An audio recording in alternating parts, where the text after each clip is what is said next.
Hola, saludos a todos.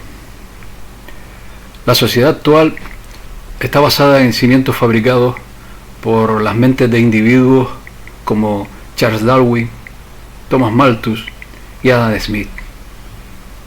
Estos principios que desde la escuela nos adiestran para inculcarnos la idea de una naturaleza en una interminable competencia donde la supervivencia del más fuerte conforma la selección natural. Estos principios fundamentales de la biología, ideados por un mediocre eugenista como Darwin, sirvieron de complemento perfecto al modelo económico de Adam Smith para conformar la sociedad actual basada en la competitividad, el esfuerzo, el individualismo y en la supremacía de unas élites. Estas élites oscuras de las que tanto hemos hablado, que todo lo manipulan desde la raíz, desde la base, impulsaron la competitividad como modelo social, anteponiendo este interesado modelo frente a otra posible sociedad más justa y enriquecedora, basada, por ejemplo, en la cooperación y en la solidaridad. En este mundo, donde la bipolaridad es la trampa perfecta para dividir y enfrentar a la sociedad, el polo opuesto al darwinismo, es decir, el creacionismo, basa su teoría también en el esfuerzo, y sus representantes políticos conservadores aceptan esta sociedad competitiva.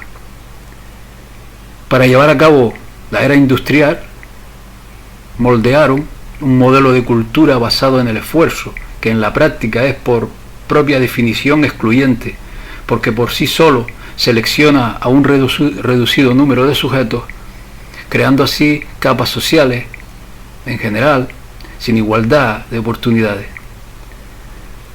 Los descendientes de aquella élite del siglo XVIII manejan y moldean hoy día, de igual manera, a la sociedad y al individuo actual, para afrontar la nueva era tecnológica y transhumanista que tenemos ante nuestras puertas.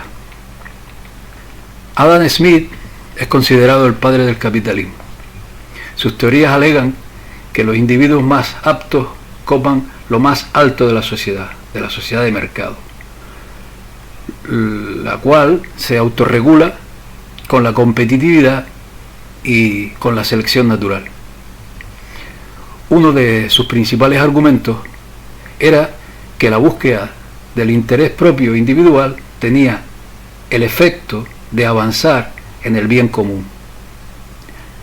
Se sospecha que Adam Smith era masón, como la mayoría de sus conocidos, y porque él compartía sus ideales y estilo de vida, pero no hay evidencias que se puedan encontrar de la misma pertenencia. Todos sus documentos personales fueron quemados por alguna razón y no existen registros de él en ningún albergue de Edimburgo.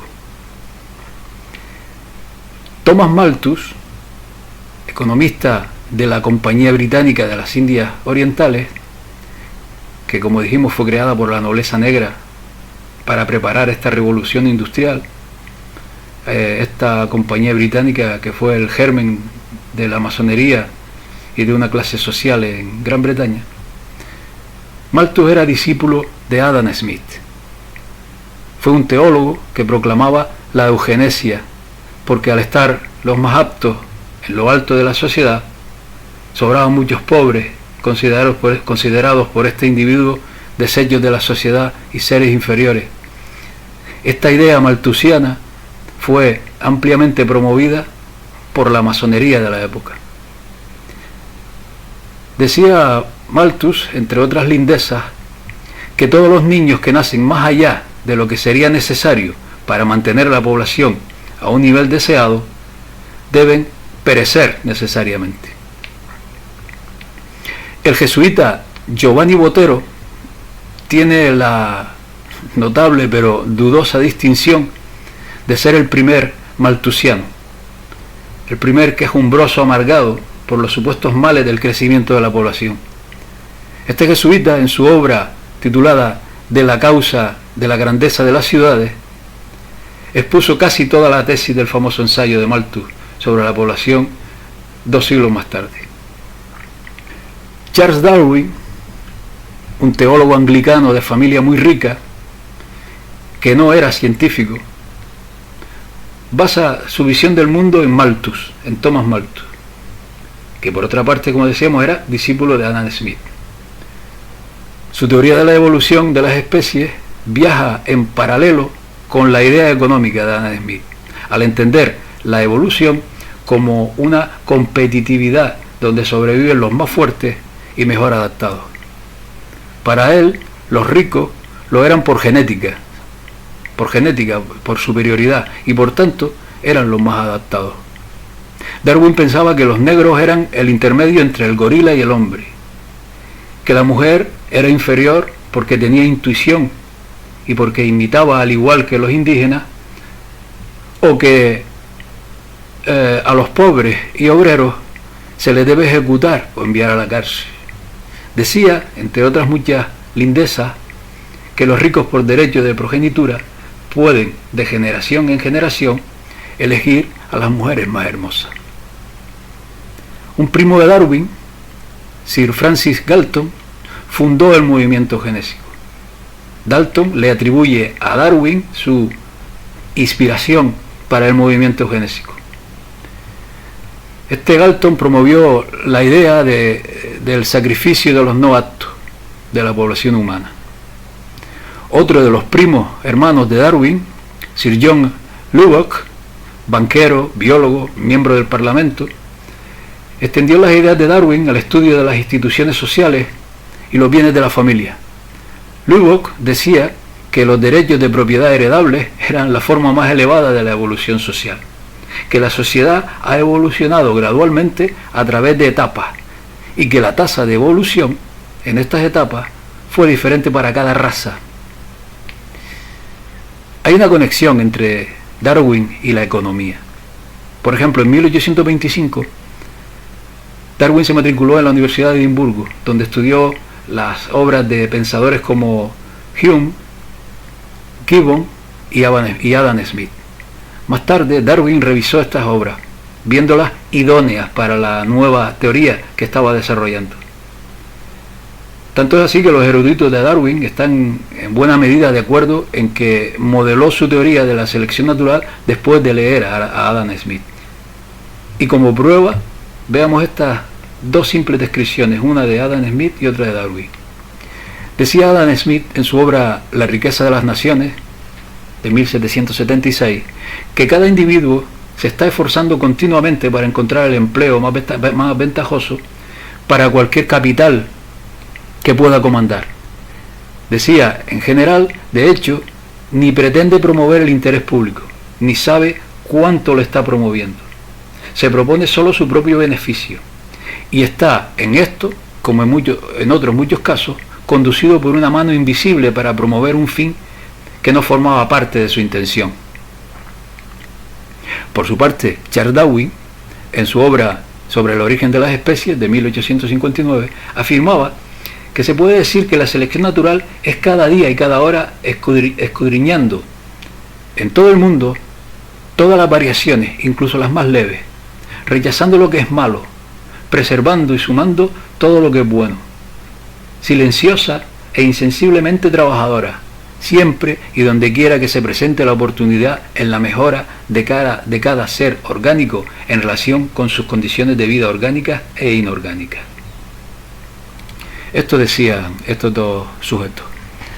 Según la Enciclopedia de la Masonería Libre, que se editó en 1909, antes de llegar a Derby, en 1788, el doctor Erasmus Darwin había sido un masón se había hecho masón en la famosa logia de Canongate Kilwinning, número 2 de Escocia. Sir Francis Darwin, uno de los hijos del doctor, se hizo masón en Tyrian Lodge, número 253, en Derby, en 1807. Su hijo Reginald se hizo masón en Tyrian Lodge en 1804. El nombre de Charles Darwin no aparece en las listas de la logia, pero es muy posible que, tal como su familia, también fuera masón. Thomas Huxley, miembro de la Royal Society y masón, abuelo del escritor y autor de Un Mundo Feliz, Aldous Huxley, fue quien retocaba ciertas inconveniencias de Darwin y las adaptaba a la teoría. Fue quien animó a Charles Darwin a poner su teoría en papel. Más tarde, Huxley se convertiría en el portavoz oficial de Charles Darwin. El X Club fue un círculo social de 9 hombres que apoyaban las teorías de la selección natural y el liberalismo académico en la Inglaterra de la época victoriana. Thomas Henry Huxley fue su iniciador. Convocó él el primer encuentro el 3 de noviembre de 1864. El X Club era una especie de escuela del pensamiento similar, salvando las distancias, a grupos de manipulación de masas como el Instituto Tavistock. Controlaba y manipulaba la ciencia.